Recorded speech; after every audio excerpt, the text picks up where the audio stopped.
Iran ने America की नाक के नीचे वो तगड़ा बम फोड़ा है जिसे वॉशिंगटन से लेकर तेल अवीव से और यूरोप से लेकर नेटो तक सब कांप उठे हैं। ईरान ने चुपके से एक ऐसी महाबली मिसाइल का पर्दा उठा दिया है जिसका इलाका, जिसकी मारक क्षमता 14,000 किलोमीटर तक है और यह मिसाइल सीधे व्हाइट हाउस का दरवाजा खटखटाने की ताकत रखता है। नमस्कार, आप देख रहे हैं इंडिया बोल रहा है, मैं हूं आपके साथ विवेक शांडिल्य। ईरानी संसद के 60% सांसद चीख रहे हैं नो समझौता, नो डील, सिर्फ और सिर्फ खामेनेई और सुलेमानी की मौत का बदला। इधर ईरान की मिसाइल अनवील हुई, उधर ट्रंप का बीपी और टेंशन दोनों बढ़ गया। 14,000 किलोमीटर की मारक क्षमता केवल इंटर कॉन्टिनेंटल बैलिस्टिक मिसाइलों के पास होती है, जो इस दुनिया के हर एक कोने तक पहुंचने की ताकत रखती है। यह तकनीक केवल अमेरिका, रूस, चीन, फ्रांस और भारत जैसे चुनिंदा देशों के पास है। तो क्या IRGC का दावा हकीकत है, फसाना है या फिर मैक्सिमम प्रेशर वाली रणनीति है? क्योंकि IRGC का दावा है कि ईरान वर्तमान में ऐसे मिसाइल तैयार कर चुका है जो इस दुनिया के 14,000 किलोमीटर रेंज में किसी भी इलाके को मटिया मेट करने की ताकत रखता है। जानेंगे इस खबर के पीछे की हकीकत, यह भी बताएंगे ईरान के इस मिसाइल की जद में कौन कौन है और अमेरिका से लेकर इजराइल तक क्या प्लानिंग शुरू हो गई है और इस दावे की पुष्टि क्या रशिया ने भी कर दी है। मिडिल ईस्ट के विध्वंसक आग में एक ऐसी खबर ईरान की तरफ से आ रही है जिसे सुनकर सुपर पावर अमेरिका के होश उड़ सकते हैं। अमेरिकी सेना की भारी मौजूदगी और अमेरिकी सेना की नाक के नीचे ईरान ने वो कर दिया जिसकी कल्पना शायद अमेरिका नहीं कर पा रहा था। कहते हैं ईरान ने एक ऐसा कारनामा किया है जिससे वॉशिंगटन की रातें हराम हो गई है और तेल अवीव का दिमाग खराब हो गया है। आपको एक तस्वीर दिखा रहे हैं, ईरान के महाबली की तस्वीर। दावा किया जा रहा है कि जंग के इस महासंकट के बीच ईरान ने परमाणु हथियार ले जाने में सक्षम एक बैलिस्टिक मिसाइल का अनावरण किया है जिसकी मारक क्षमता पूरे ग्लोबल ऑर्डर को हिला देगी। खुफिया रिपोर्ट्स की माने तो इसकी अनुमानित रेंज लगभग 14,000 किलोमीटर है और इसको ईरान की सड़कों पर दिखाया गया है। IRGC ने बाकायदा इस वीडियो को जारी किया है और रशियन न्यूज एजेंसी ने इस खबर की पुष्टि भी की है। अगर यह खबर सही है तो इस मिसाइल की रेंज में व्हाइट हाउस भी है। जैसे खामेनेई के महल पर बम गिराया गया, वैसे ही आज की तारीख में अगर इस बैलिस्टिक मिसाइल को ईरान ने तैयार कर लिया है तो वो व्हाइट हाउस को मटिया मेट कर सकता है, समीदोज कर सकता है। और एक बात साफ है, ईरान पर चाहे कितनी भी अमेरिका पाबंदियां लगा ले, कितनी भी एयर स्ट्राइक कर ले, ईरान अपने परमाणु प्रोग्राम से पीछे नहीं हटेगा। तेहरान ने कूटनीति के सारे कागजात फाड़कर डस्टबिन में डाल दिया। ईरान में करीब 66% सांसदों ने साफ कर दिया है कि अमेरिका के साथ किसी भी समझौते का मतलब अब सरेंडर है, यानी उम्मीद पूरी तरीके से खत्म हो चुकी है और इसलिए डील की कोई बात नहीं होगी। अब खामेनेई की हत्या का बदला लिया जाएगा। ईरान के इस महाबली के रेंज में, जैसा कि ईरान का दावा है, जैसा कि रशियन मीडिया स्पुतनिक का क्लेम है, आपको बताते हैं कौन कौन से देश इसमें आ सकते हैं। तेहरान से USA तकरीबन 10,500 किलोमीटर की दूरी पर है। यह जो मैप आप देख रहे हैं, हालांकि पहले भी यह मैप आप देख रहे थे जो यहां पर स्क्रीन पर आपको दिख रही थी, यह नक्शा जो दिख रहा था आपको, अगर आप तेहरान से USA की दूरी देखेंगे तो 10,500 किलोमीटर है। तेहरान से यूरोप की दूरी 3,000 से 5,000 किलोमीटर है। अगर आप यूरोप जाएंगे, लंदन, पेरिस, बर्लिन, मॉस्को, तो ये दूरी 3,500 किलोमीटर। और अगर आप भारत, चीन, रूस, जापान, सऊदी अरब, पाकिस्तान की बात करेंगे तो ये तकरीबन 1,000 से 8,000 किलोमीटर के दायरे में है। तेहरान से अफ्रीका की दूरी तकरीबन 8,000 किलोमीटर के दायरे में, कायरा से लेकर जोहान्सबर्ग तक। तेहरान से ऑस्ट्रेलिया की दूरी 11,000 से 12,000 किलोमीटर तक है। सिडनी और मेलबर्न जैसे शहर भी इसके जद में आते हैं। इस महाबली मिसाइल की खबर सामने आते ही जाहिर सी बात है अमेरिका की चैन की नींद तो खत्म हो चुकी होगी और यही वजह है कि अमेरिका के हमले ताबड़तोड़ जारी हैं कि ईरान को संभलने का मौका नहीं मिला। अमेरिकी जनरल्स की मीटिंगें खत्म होने का नाम नहीं ले रही। जो ट्रंप अब तक सैंक्शंस, धमकियों का खेल खेल रहे थे, अब इस मिसाइल की खबर सामने आने के बाद उनके समीकरण थोड़े बिगड़े हुए नजर आ रहे हैं। बातचीत करने के लिए मेहमानों का एक बड़ा पैनल हमारे साथ जुड़ रहा है। लेफ्टिनेंट जनरल संजय कुलकर्णी हमारे साथ जुड़ रहे हैं, बहुत स्वागत है सर आपका। विंग कमांडर आलोक साहब हमारे साथ जुड़ रहे हैं, बहुत स्वागत है आपका। भारत बरई हमारे साथ जुड़ रहे हैं, जियो पॉलिटिकल एक्सपर्ट अमेरिका से लाइव, बहुत स्वागत है आपका। इमरान खोखर हमारे साथ जुड़ रहे हैं, ईरान मामलों के जानकार, बहुत स्वागत है आपका। पहला सवाल कुलकर्णी सर इस्माइल कर रहे हैं, बहुत स्वागत है सर आपका। यह खबर, इसको कुछ मीडिया चैनल्स ने, सर्विसेज ने इस पर मुहर भी लगाई है। क्या है ये न्यूज? क्या ईरान के पास एक ऐसी बैलिस्टिक मिसाइल है या उसकी रूपरेखा, उसका प्रोटोटाइप है जिसका रेंज 14,000 किलोमीटर ज्यादा, जिसकी रेंज? बहुत बहुत धन्यवाद विवेक, जय हिंद और जय हिंद सर। पैनलिस्ट नमस्कार। ऐसे है कि देखिए, अगर किसी ने दी है ईरान को तो हाँ, उसके पास हो सकती है, लेकिन अगर ईरान ने खुद इस तरह का उसके पास मिसाइल है तो जब तक उसका प्रशिक्षण नहीं करेंगे, जब तक उसका ट्रायल नहीं करेंगे, तब तक वो इस्तेमाल नहीं कर पाएंगे और वो प्रिसीजन नहीं आएगा। आप खुद देखते हैं कि भारत जब भी अग्नि टेस्ट करता है, मिसाइल टेस्ट करता है, तो हर एक बार कहीं ना कहीं जब बहुत सारे टेस्ट होते हैं तब उसका प्रोडक्शन होता है। लेकिन अगर ईरान को कहीं से मिला है तो जरूर, मुझे ऐसा लगता है कि कहीं ना कहीं खबर जरूर लगी है अमेरिका को भी, और यही कारण है कि इस बार जब बम्बार्डमेंट हुआ ईरान के ऊपर तो पिकाक्स माउंटेन्स जो है उसमें 2 टनल्स हैं और उन दोनों टनल्स को लेकर के अमेरिका ने जिस प्रकार से बहुत जबरदस्त बम्बार्डमेंट किया उधर, और वो भी जो अपना इलाका है वो नतांज का न्यूक्लियर साइट है, और नतांज न्यूक्लियर साइट, लग्रूज माउंटेन्स, पिकाक्स माउंटेन्स जिसको वो बोलते हैं, तो इसका मतलब कि कहीं ना कहीं अमेरिका को भी शक है कि ईरान कुछ कर रहा था और उससे इसीलिए उन्होंने उस इलाके को बम्बार्डमेंट किया, चाहे मिलिट्री टारगेट जरूर अमेरिका ने बॉम्ब किए। तो कहीं ना कहीं अगर इस तरह की क्षमता ईरान के पास है और या उसने खुद बनाई है या किसी ने दी है, मुझे लगता है जरूर, इसमें कोई शक नहीं, पूरे विश्व को अब विश्व हिल जाएगा, क्योंकि ईरान जो है इस्तेमाल करेगा। क्योंकि अगर ईरान के सर के ऊपर से पानी बह गया है, ईरान के पास अभी तक सिर्फ 1500 किलोमीटर था, उसने अटेम्प्ट किया देवगा गासिया तक, तो वो देवगा गासिया तक मिसाइल नहीं पहुंची, पर अगर अचानक जो 14,000 किलोमीटर की हम बात कर रहे हैं, तो कहीं ना कहीं शक भी होता है कि ऐसे अचानक नहीं आ सकते इस तरह के मिसाइल, या अंदर सभी कोई दे उनको, और एक ही अगर मिसाइल है तो डेफिनेटली किसी ने उनको दी होगी, क्योंकि वो खुद मतलब टेक्नोलॉजी किसी ने दी हो सकती हो तब ये मिसाइल बनाई गई हो। आलोक जी का क्या मानना है, चूंकि आलोक जी बहुत रिसर्च करते रहते हैं और ईरान के मामलों पे तो बहुत बारीकी नजर बनाए हुए हैं आलोक जी इन दिनों। विवेक जी नमस्कार, thank you and good evening to all the co panelist. देखिए, कुलकर्णी सर ने जो बात बोली है बिल्कुल सही बोली है कि अगर उन्होंने परीक्षण नहीं किया है तो इसका मतलब उनको कहीं से मिला है, या अगर नहीं मिला है, इन्होंने खुद बनाया है तो परीक्षण नहीं किया है। जब परीक्षण नहीं किया है तो उसकी सटीकता कैसे आप बता सकते हैं कि कितनी दूर जा सकती है, क्या कर सकती है, कामयाब होगी भी कि नहीं होगी। हाँ, अगर किसी दूसरे ने दी है तब हो सकता है बात मानी जा सकती है। तो क्या नॉर्थ कोरिया की तरफ से, रशिया की तरफ से, चाइना को तो नहीं मानता मैं कि चाइना ये करेगा कि वो 14,000 किलोमीटर वाली टेक्नोलॉजी वो ईरान को दे दे। विवेक जी, लेकिन देखने वाली ये बात है कि मान लीजिए कि इनके पास 4-5 इंटरकॉन्टिनेंटल बैलिस्टिक मिसाइल किसी ने दे दिया, चलिए मान लेते हैं 4 ये लॉन्च कर देंगे, क्या चारों अमेरिका के ऊपर गिर जाएंगे? प्रश्न ये उठता है।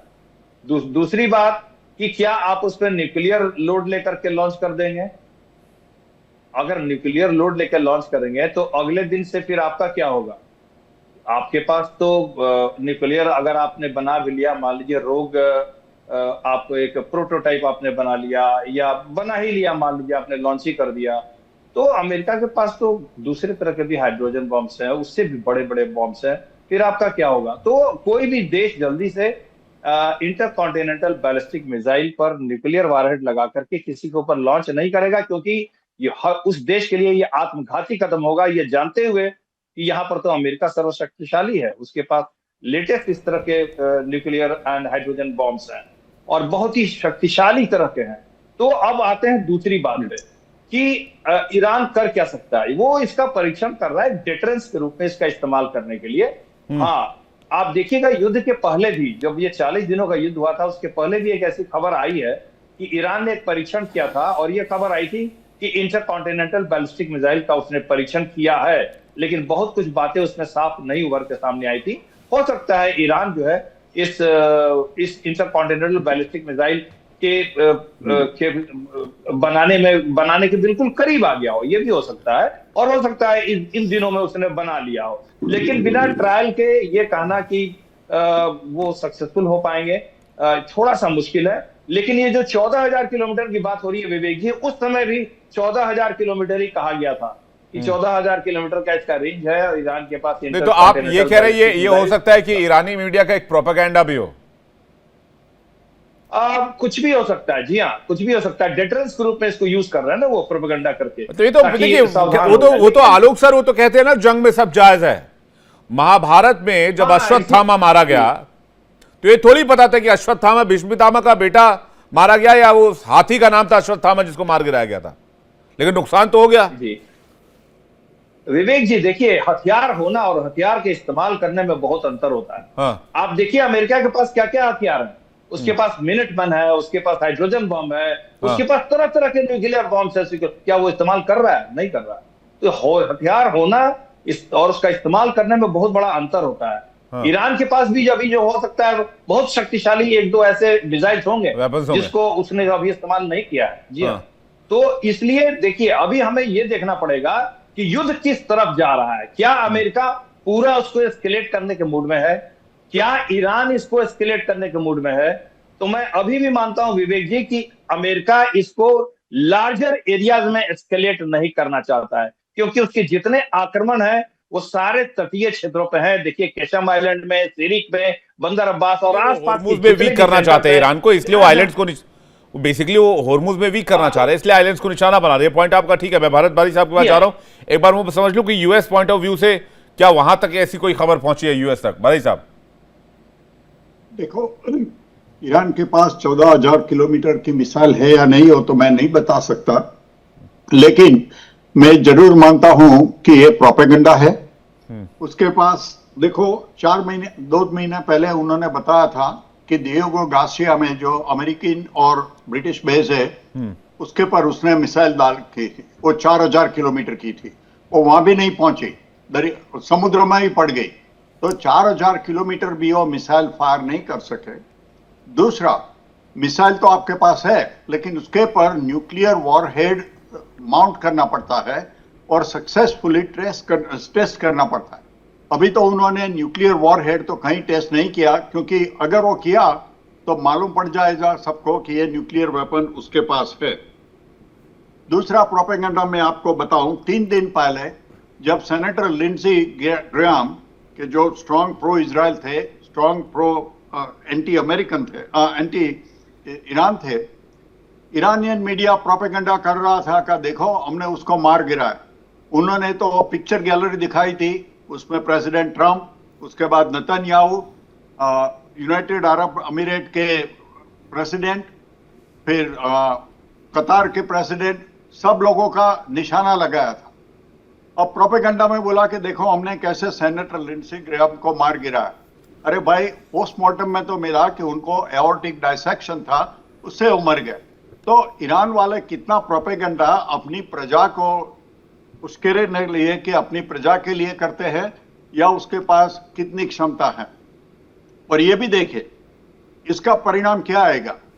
अमेरिका में ट्रंप का सपोर्ट बढ़ेगा, क्योंकि ईरान जो बोलता है कि हाँ हम व्हाइट हाउस पर ये लगाएंगे, तो अमेरिकी प्रजा बोलेगी हाँ हाँ ठीक है, ये लोग चीटिंग करते हैं, बोलते हैं हम ना रहा तो धर्मगुरु ने बोला है कि हम कभी न्यूक्लियर वेपन नहीं बना सकते, हम ये नहीं कर सकते। और देखो क्या कर रहा है। ऐसे भी ईरान चीटिंग तो कर रहा था, क्योंकि 60% उन्होंने जो किया एनरिचमेंट कैसे किया।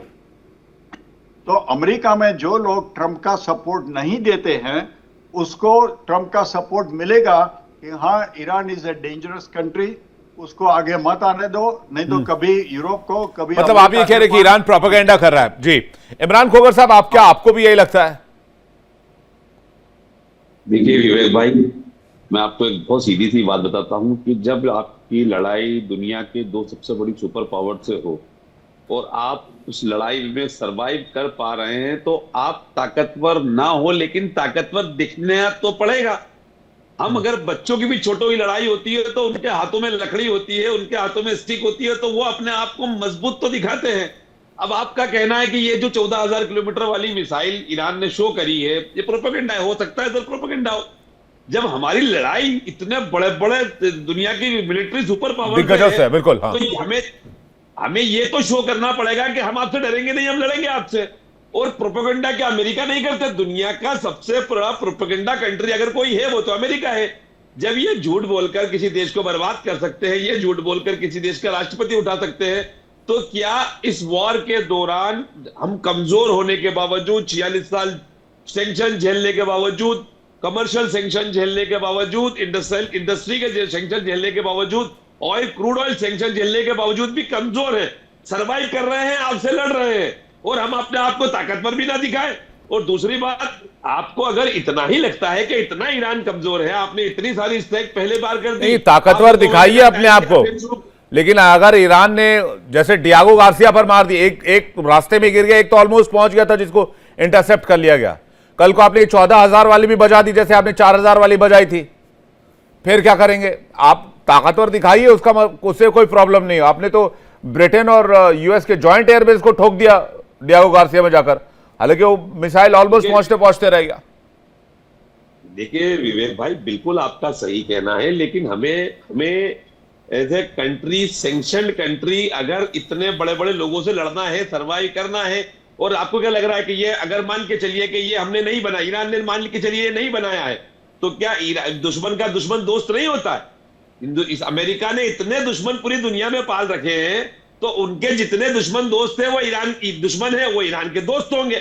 क्या वो उनको लड़ाई के लिए हथियार नहीं दे सकेंगे? क्या वो टेक्नोलॉजी नहीं देंगे? अमेरिका का डोमिनेंस गल्फ से खत्म कराने के लिए कौन लोग चाहते हैं, बताने की जरूरत नहीं है, कोई रॉकेट साइंस थोड़ी है, पूरी दुनिया जानती है। कुल मिलाकर ईरान अपनी जगह पर स्टेबल होकर लड़ेगा, जब तक अमेरिका चाहेगा तब तक लड़ेगा।